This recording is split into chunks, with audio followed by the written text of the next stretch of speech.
Let's see how to create a web or app design.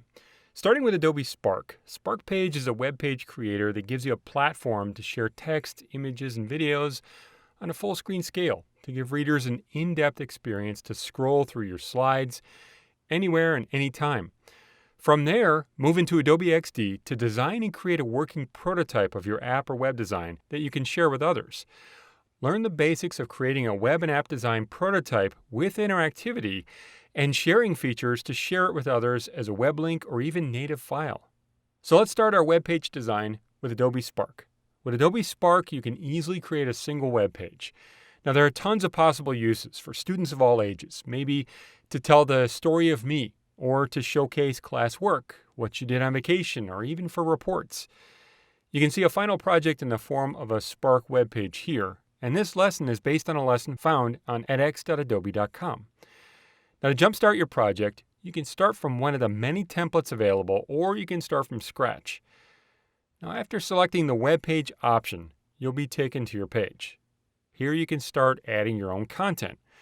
Now, for this web page project, we'll create a Story of Me web page. To start, you can add a title and subtitle to your page. You can then add an image in the background by clicking the photo button down here. Now, you can use your own images, or you can search through free Creative Commons licensed images. There. Now, scrolling down the page, you can then start to add the rest of the content to your page. So from individual images that appear in a number of ways, to buttons in social video, to text, to a split layout, and more. To start, add what you need, like maybe some introductory text. After you add your text, you have some simple formatting options you can see here. I'm going to add a little bit more text here, maybe some of the favorite things I like to do. I'll list a few of those things, and you can see that I can make these bullet or numbered lists.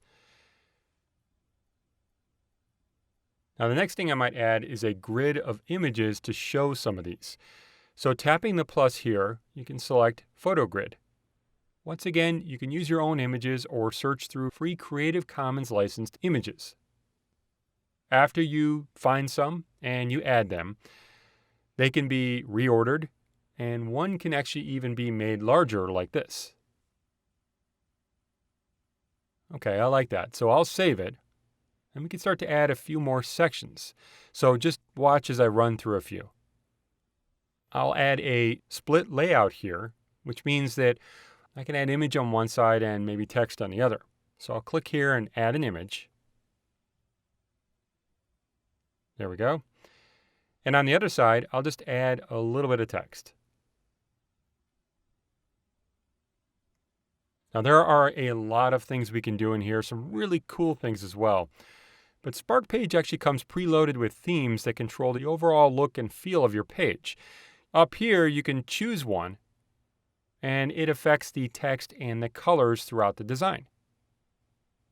Now, with Spark, you can also add different branding to your projects as well. Maybe school colors or a logo. On the Spark website up here, you can go to your branding section and you can create a new brand, maybe even uploading a logo, adding some colors and fonts that you want to use.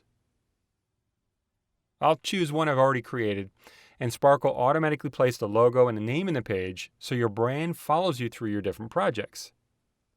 Now, once you've finished with your web page, you can quickly preview it and scroll through it to see how it looks.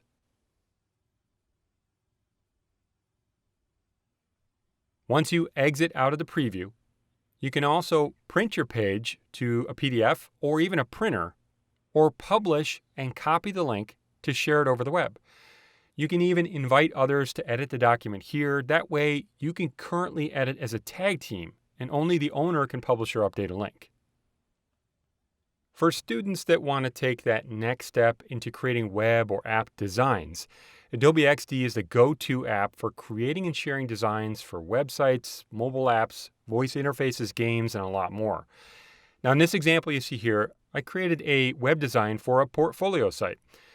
Know that in XD, you create a design and a working prototype, which involves interactivity and is meant to give somebody an idea of what the final product will look like. You can also create multiple screen sizes for your responsive site design, and XD will help resize content for you. Now, XD is not meant to create the actual website or the working app or whatever it is you're creating. It's meant for the design and prototype testing and preview of whatever you're creating. All right, we start by choosing a page size, like a web page, to design a website, and then we can get started. Once XD opens, each web page, like you see here, or screen in an app is called an artboard. Now you can select the artboard by the name, and you can add a grid to design to, since web design usually follows a column grid layout like you see here. You can even change the color so it's not quite as noticeable. Okay, to add some more pages, you can select the artboard tool over here in the toolbar and click as many times as you need to make some more. With a series of artboards or pages ready to add content, you can start with the first page and add your content to your homepage design. Now I'll create the content for the first page, and you can use what you learn to create the rest. We'll start by adding a few images. If you go out to your hard drive and open a folder full of images, or maybe you only have one image, you can show XD in the background and drag those selected images into your design. You can then drag the embedded images around and resize them as you need. So sort of like this. I'll move some things around here. We'll make a header up here, and I'll add another image for a page down here. Now, if you don't have a picture yet, you can even draw placeholder shapes. The shapes and drawing tools in here allow you to do a lot of different things, including icons, shapes, etc. So I'll select the ellipse tool and draw a circle. Later, when you have an image, like let's say that this is going to be somebody's profile picture, you can open a folder and drag an image into the shape to mask or hide parts of the image. Now you can start to add some text. So select the type tool in the toolbar and drag to make a text box and type in your text. You can copy-paste text from other places. You can place text files. There are a lot of ways to get your text in here. Now to move the text and change its formatting, select the selection tool here, this black arrow. And in the property inspector, you should see the text formatting, like font here and size here. You could select individual words or paragraphs to format with the type tool, but I think this looks pretty good right now. All right, now I can drag some of this content into place, and we can start to see the first page taking shape here. I might add some more text up here. Maybe draw a shape to make a button, add text on top of that. And the portfolio is starting to come together. You can now use some of these pieces that you learned and start to add some similar content to the other pages you see here. Okay, with the design content underway, you can also add interactivity to the document by going to prototype mode up here. There are a lot of great ways to add interactivity to your design to give users a more interactive experience. Now, this can be to show someone how interactivity will work in a final product, or in the case of a portfolio, allow users to interact with your portfolio.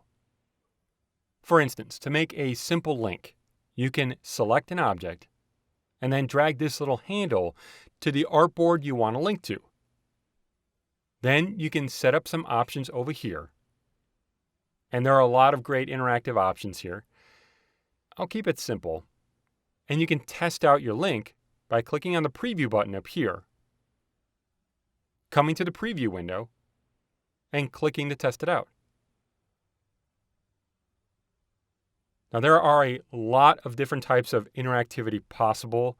To get a sense for what there is, you can check out the XD resources page, and you can download this XD file and start clicking on content in prototype mode to see how they connected things. All right, to share our portfolio with others for review or to present it, you can share your XD file via the cloud here, and even share a published URL as well. Clicking share, on the right over here, you can choose why you're sharing the prototype. Maybe to present it, like your portfolio.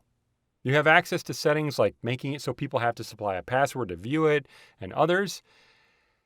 Once you publish it, you can then share the link with others, and they'll get a URL they can view in their browser. Know that you can always make changes after the fact and update the link you shared or even make a new one. Creating a web or app design can be done no matter what grade or experience level using different Adobe tools. As students progress through their Learn journey, they can master their web or app design skills from Adobe Spark to Adobe XD. For K12 projects that make distance learning engaging, visit the edX.adobe.com website.